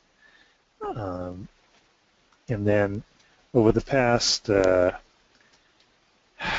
year, there was a new guy that came in from our LAX class, Harry Buckner. He's been 80% most of the time since he started. He might have gotten down to 72 now or something. How do you tell if they're hot? You gave us details about the sports. Give us details about the other thing you said was important. Things like, how do you tell they're hot? How do you weight one viewer versus another? Right. So I can pull up the page, and then in my other group I showed how I organize all these things and keep track of all these things, and they all kind of speak to the intention of being detailed and zeroing in on the future that I actually want and expect. Mm-hmm. So I actually download for each viewer. I actually download all their transcripts, and I save all sorts of screens, even though they're theoretically all available up there on Marty's server. I want them down on my machine because somehow I feel I have more control over it. I don't usually show betting slips, but this was a betting slip where I won some money, won $90 there. See, one of the things you say over and over that's really coming in that a lot of the rest of us don't do is the details. You know, we all have, I think, positive intentions, but on every single one of the details that you do, you reinforce that. It's interesting. I would like to see this one again. To see what again? Just, I think everybody, I think it would be good for this webinar for you to summarize how you weight the different viewers and how do you determine when someone is, quote, hot? 2 hits in a row, 3 hits in a row, a chart, intuition, you know, that sort of thing. All right, let's go back to my last hit. I should say our last hit, not the group's hit. I have to be careful. It's, the viewers are doing a lot of the work here. So it wasn't November 15th, was it? Yeah, it was. It's been harder for me to hit during football season. I think baseball is much more predictable. Other people would agree with that. So November 15th was a hit. Here's how I made my decisions. So first of all, when I tasked the game, I'm still building out these spreadsheets, so I wasn't as detailed as before. But anecdotally, you can see that my estimate that I estimated that all these were going to have trouble getting over to the line. And my crude estimate was right 3 out of 4 times here, so I came back after the game and made that note. So I can keep a rough estimate on how good my crude estimate is. And it's definitely not something I'd want to bet a lot of money on, but it's something. And I think it's stacking the deck in our favor. At the same time, maintaining a scientific fact that it's still a 50-50 chance to be over or under. Okay, so here's some people here. I guess I'm not really allowed to show all this stuff, but if you're concerned about that, don't get specific. Yeah. Just give us in general. What you think you want to give us. Just In general, every viewer turns in either a transcript that I rate medium to strong, somewhere between weak and strong, and and they have a hit rate. Scott, can I interrupt? I was trying to bring up the page. Do I have here's some viewer info. I'm going to jump to someone I know I can show you. Scott, can I interrupt? Yeah, go ahead. Scott, I just wanted to say, if you want to use my statistics right now and throw it up, I really don't care. So if you want to say John's hot here and not hot, go ahead. Okay, that's fine. Let me use her. I know her personally.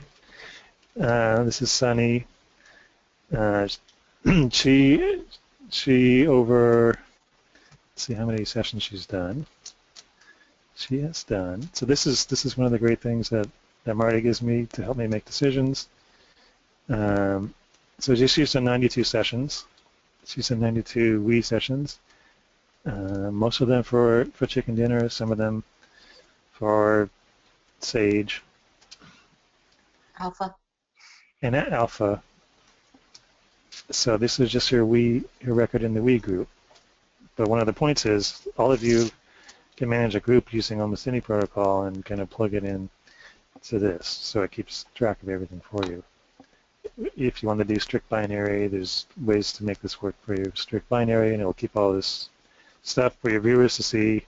So Sunny comes here all the time and looks at her hit rate, and it motivates her to be better.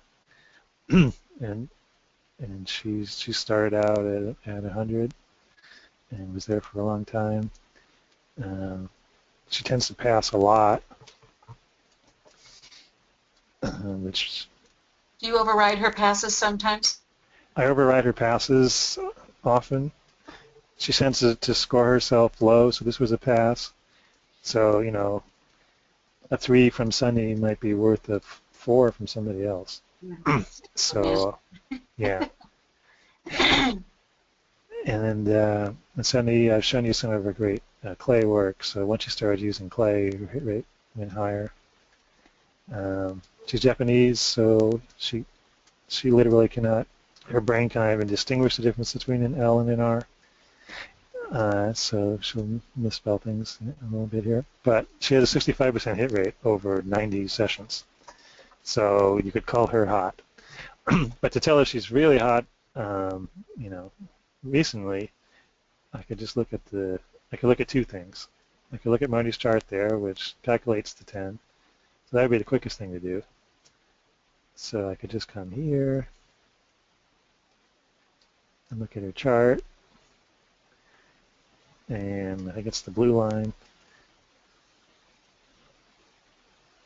So even though she has hit rate of 65 overall, which would be the red line, I guess the 10, I guess the green is the 10, so she's okay for the last 10. No, the blue is 10. The blue is 10. Blue is 10, okay. So she's at 50% because she's been doing a lot of passing, and she's been sick, and she's been stressed, and she's changing jobs and wondering if she's even going to stay in the country. But her 25 is actually pretty good, and she's actually going to be swinging up soon. I mean, she got a hit last week. She's doing actually pretty well in chicken dinner and in alpha. Right. But anyways, I can look at this chart and at a glance tell her she's hot or not. So I guess So you use the last point. Like I'm looking at the trend that starts at around 30. You wouldn't use that to try to pick up she's declining? I mean, even when she was at 70 or 60, you would say she's good, but no, I'm just trying to find out what you do. This tells me she was declining many months ago. Right. So I'm really more concerned with how she's been in the past 10. Okay, it was like about 58 where she started to inch up or just move up a little bit. Right. Another way to look at it is to watch these numbers here on the right. So, she was up around 80 for a long time, and then, most people had closer to 60, but she was still up closer to 70 even after 47 sessions. She got down to 62.5, did a lot of passing. So this is a, valuable tool here. When you end off rating them, so you have all your viewers in your table, you give a ranking of what, a number or? Yeah, so I pretty much multiply their hit rate times the strength of their transcript. Okay. So if I think their transcript was medium, then I would say medium is about 66%, or somewhere between 60 and 66. So I would multiply, let's say 60. I'll multiply 60 times her hit rate. So if her hit rate is 70, what is it? She's actually swung up here. You can tell, right? She got down to 60 something, and now it's more like she got down to 62, and now it's back up to 65. So if I multiply 65, and she turns in a medium transcript, which is worth about 60, then she gets a weight factor of about 61%. I average those two numbers. Okay. Or it's the same as multiplying now. And it sounds like there's a little intuition on whether it's 60, 65. I haven't worked out that part of the method yet. I mean, what's a medium transcript? Well, you may want to leave it with your intuition. I mean, seriously, you know, as Oh we yeah, there's said a, with the oh sports, yeah, it might be a good way to do it. oh yeah. And There's other factors that if I don't like the target pair she got, even though she did a good transcript, if I've seen that target pair mess up other people, mhm, if the scores are too close together, if I disagree with her scores, all those things go into whether I say it's medium or not. mhm.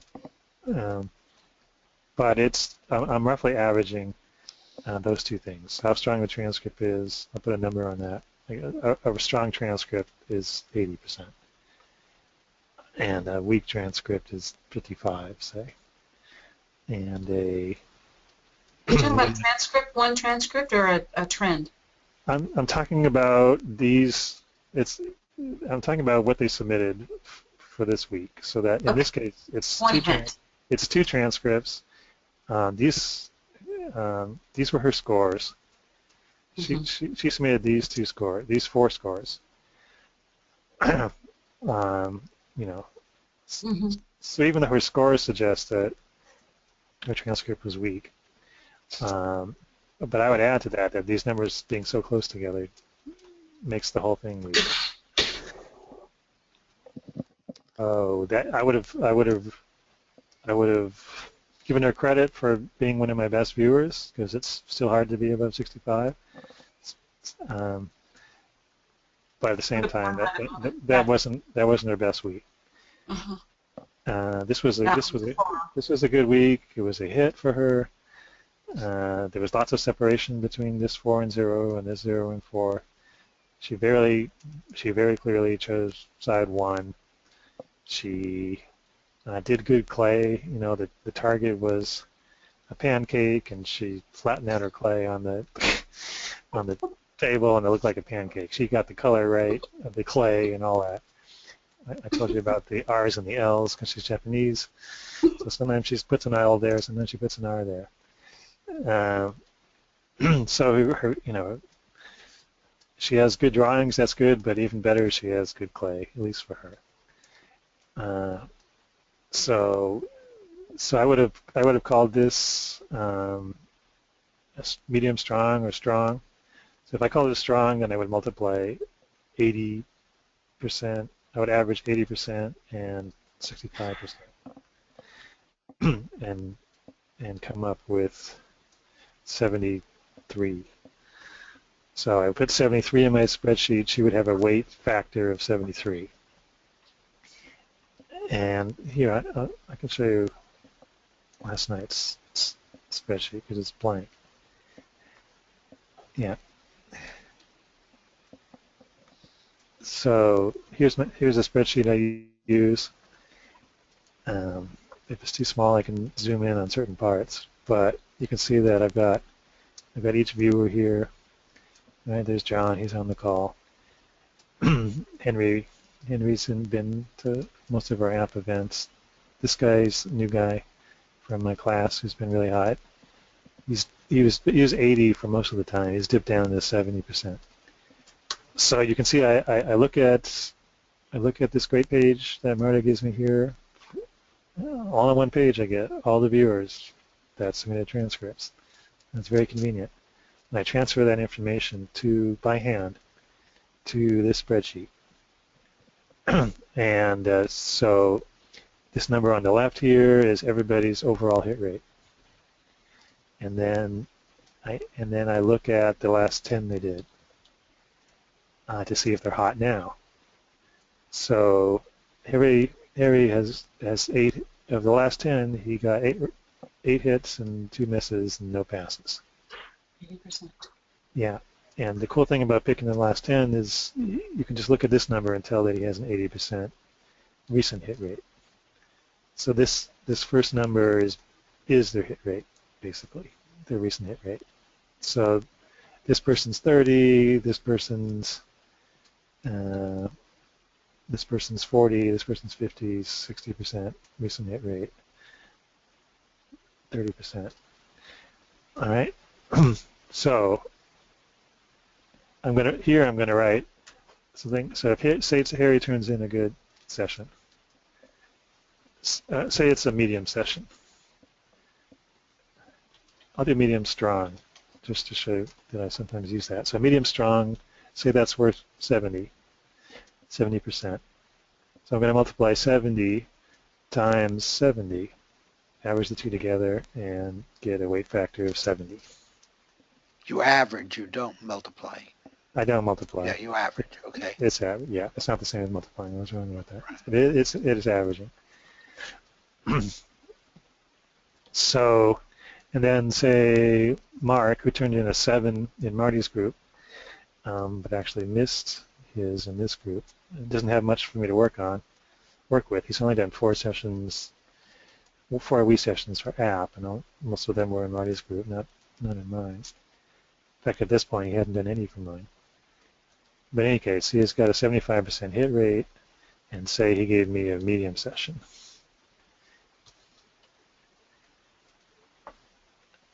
So I'm going to multiply 65 times 75 and come up with, not multiply, but average 65 and 75 and come up with 70 for him.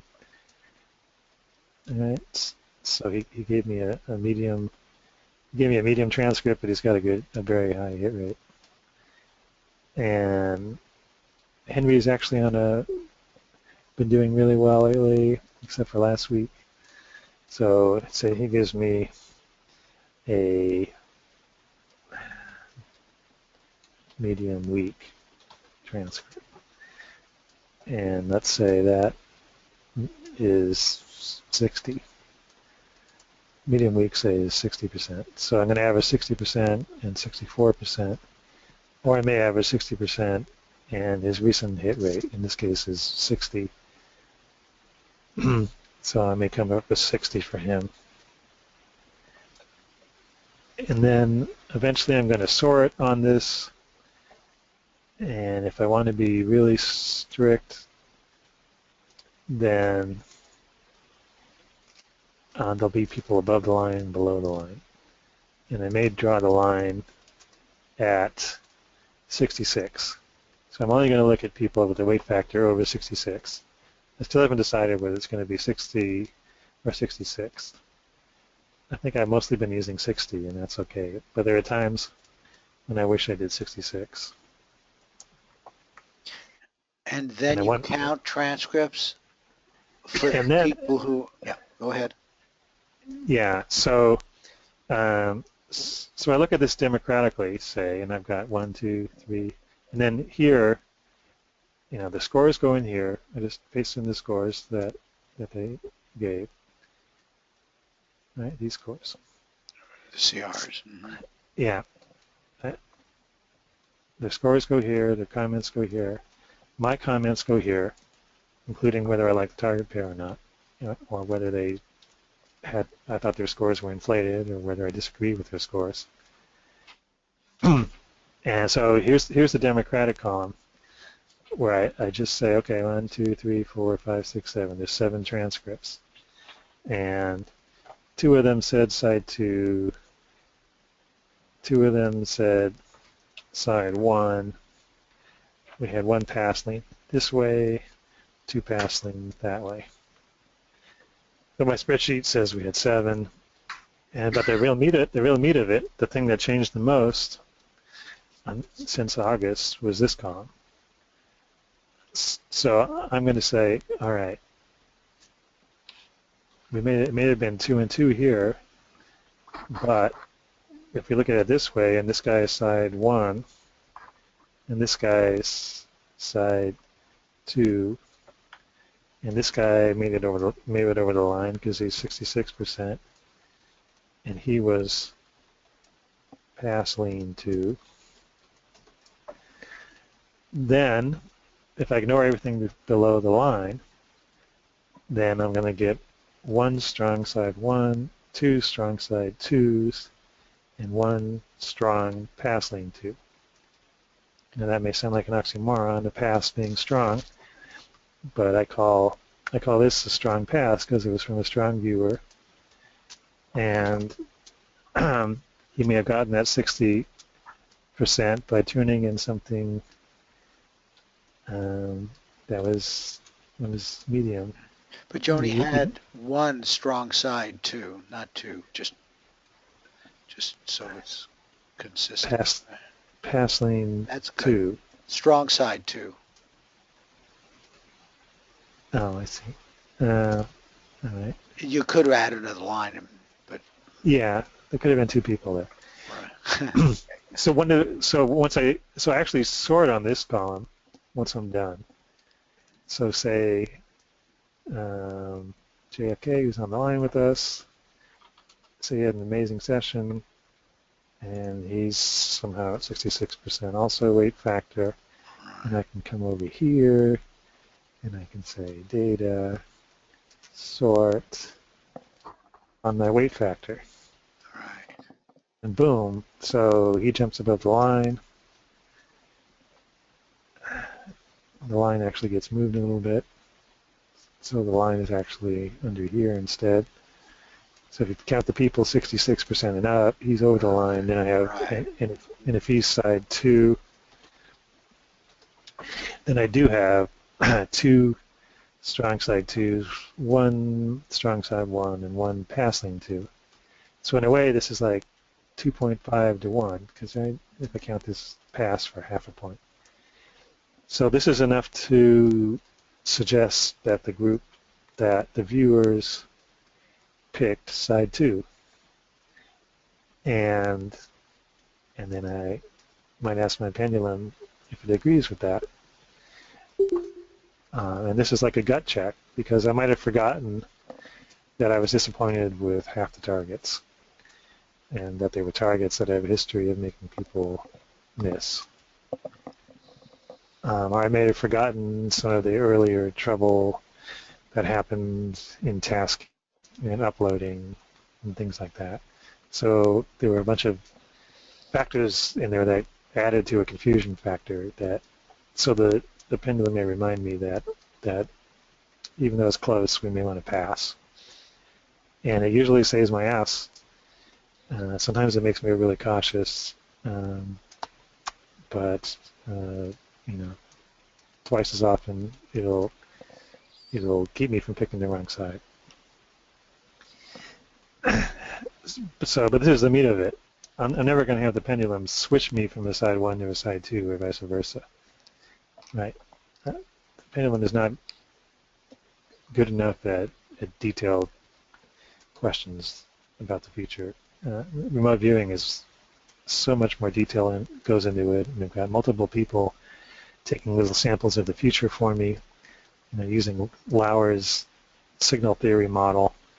The more people I have here, the more samples I'm taking of the future, and the more I'm going to zero in on the right future and get a clear signal for the future I want. So more people that can help. So I'm going to take advantage of the fact that remote viewing is more detailed. That if you add up all the little ideas and pictures and points on all these transcripts, we've got hundreds of data points, pretty much helping me come up with this number, and only one little pendulum to maybe keep me from making a mistake. So I'm giving more credit to the transcripts for sure. But when Marty told me to manage the group, he said, use what the viewers give you, but also use your intuition. So that's what I'm doing, and it's working. But this was not a recent innovation. I have gotten better with the pendulum, and I do cue myself better than I used to. But the big innovation is this weight factor.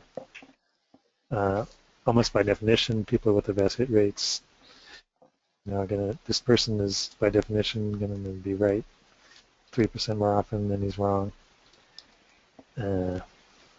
So there was an innovation that came from the wisdom that we learned from Firefly and things like that. It helps to focus on this. So I don't know. I'm using it. I'm using the hit rate. I'm using the strength of the transcript. I'm using those two things to create a weight factor. It's very convenient to have all this on one spreadsheet in one place, and to make a few simple calculations out of what's really a lot of complex little parts. um, without Marty's tools here, without having this, it would be a lot of work to look at each viewer's, go back and look at all their hits and misses and decide on how I should weight things. But I got lots of good tools to work with.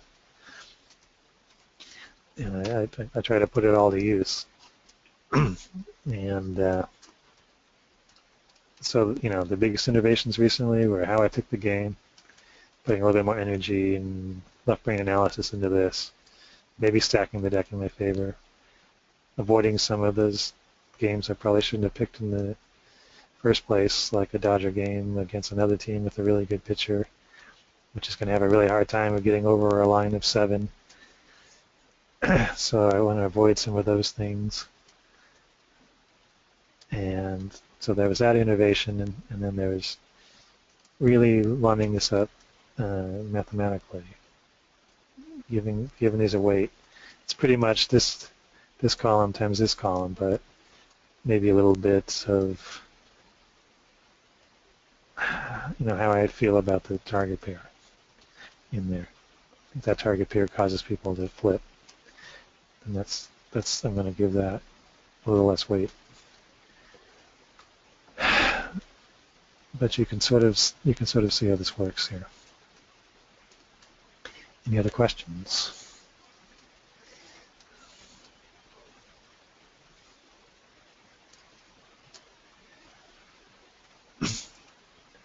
So again, it's been working. It's been working pretty well.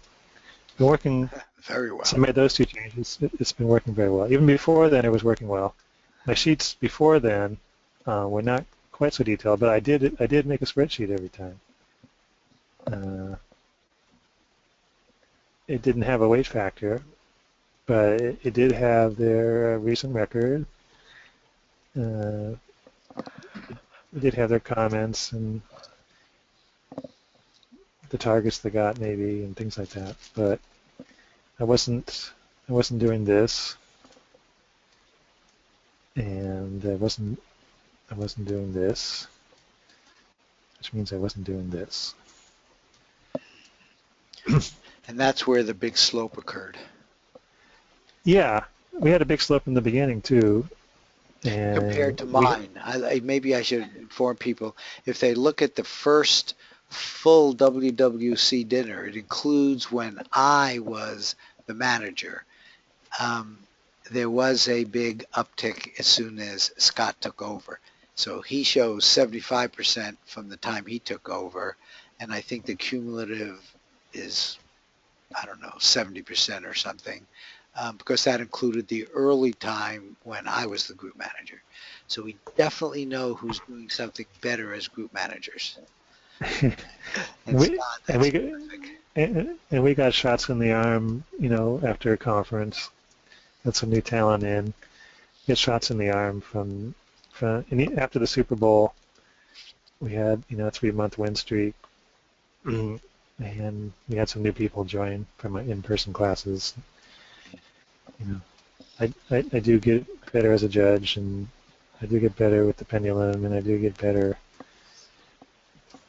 organization-wise as time goes on. But I'm here to mentor anybody who wants to do groups.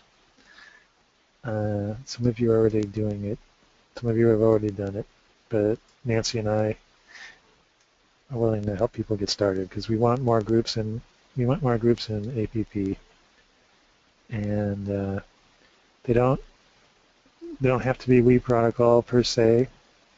You can do straight binary pretty much with the same forms. You can use the forms and the groups and everything to make your process simpler, like I did. It was complicated and exhausting to do it all by hand. In person, but now I have all these tools. I can do it with people all over the world, and it saves me hours, so many hours every week that I wouldn't do it without it. And it gives me all sorts of good information to put in my spreadsheet and make a relatively simple decision, like 3 versus 2 or 4 versus 2. Well, hundreds of data points go into that decision. And so if you want to do lively or you want to do classic binary or some hybrid with we, you can do all that inside of we. And we encourage that because then you have access to all these wonderful sheets. Then it's keeping track of things for your viewers, and it's keeping track of things for the group manager, and you're adding to our scientific studies on what's statistically significant or not. And having all that is pretty much what makes app more unique than almost any other organization, because we have data going back to 2003 showing that the odds against chance are 1.1. And I certainly didn't even know any of those stats for my in-person group. I didn't have all that data compiled. So it's good stuff to have. Those what you wanted this stuff to cover, Marty? This is exactly what I wanted, and I feel really comfortable with this. This will become part of the record. We'll share the webinar, and I don't know if you have any last comments, questions, but I think this was great. Usually these things last 2 hours, and that's just what we are here. So. Yes. Sorry for the internet connection. That's actually never happened. Yeah. Yeah. So I guess there's any other questions? Okay, so Scott, thank you very much for sharing what, again, is a rather extraordinary and extra. I almost see it as the 4-minute mile, and I think now we're going to have other people that are going to figure out ways of doing just as well. And maybe there'll be some out there that'll try to do better, and I think that's good. That's all healthy competition, and there's nothing wrong with that. And the fact that you shared all this is just wonderful and part of the whole philosophy of app. So I really just applaud you for everything that you've done at virtually all levels. So thank you, Scott. Sure. And I can go into more detail just one-on-one with group managers, but yeah, this was a pleasure. Okay. Scott, are you there? It's John. Yeah. Hi, John. Scott, hi. Scott, I don't know in the past if you have, and I probably think you have, if you sent me the link which would show my statistics, and I don't know if they're in APP or where they are. If you could just take a second and email it to me again, I don't know if you have or not. I would appreciate it. I could, but every viewer should also know that when they do the feedback page, they get that link. You said that to me before, and I must not be clicking or not seeing it correctly. I don't know where it is. I believe I looked back for it, and I guess I simply am not seeing it. John, it's on the very last page. After you do the feedback for the second transcript, up comes a page which says, if you would like, you can see your records here. Some people don't like to look at the number. I know what the problem is then. You're not doing feedback. Is that, and I don't know if I'm not doing something correctly again, Scott and Marty, is that I've only really been seeing one photo image. How do you bring the second one up? After you click the submit button on the first one, you know where there's a place for comments? Yeah, I do. Sometimes I put comments in, sometimes I don't, but I do submit. And why is it not showing me the second one? I'm going to explain it to you. When you submit, there's a page that comes up that says, hey, we want you to really know that the 2 coordinates and the 2 feedback sessions should all be very independent. This is another way to try to limit displacement. And so it stays up for about a minute or 2 at most, and then your second feedback photo and its associated coordinate will come up. I don't want to sound childlike, but I don't think I was told that. And this is the very first time that I was, and I'm not blaming anybody. And maybe it was explained to me and I didn't understand it, but I understand it now. Right. You're telling me once you submit, stick with it, wait the time duration, and then the other phase will start with the second one. Correct, and it says that on the page, and maybe we should make it bigger. Okay. Yeah. I take all the blame myself. I guess I just didn't know what was. I didn't know what was going on, and I thought maybe they only want you to look at this one. No. And I go, you they should only ask. want me to look at ask this one. Yeah. So I just would look at that one, and that would be the end of it. Okay, just what we Okay. went through, the fact you're looking at them both with both doing 2 feedback sessions now. You and I talked about this displacement, which is now more and more being talked about as bleed through, which is interesting. They both have similar feelings to them. Maybe that was part of the problem, John. So. Okay, well, Yeah. I from now on, I'll do it correctly, or now that I know what's going on. Super. Yeah, more attention to feedback helps your confidence actually, and helps the whole RV process. Yeah. Okay. Okay, any other questions? If not, I'll just end it here. And that okay with you, Scott? Yes. Okay. This was great. Well, thanks everybody. It was great. Thank you. My pleasure. Yeah.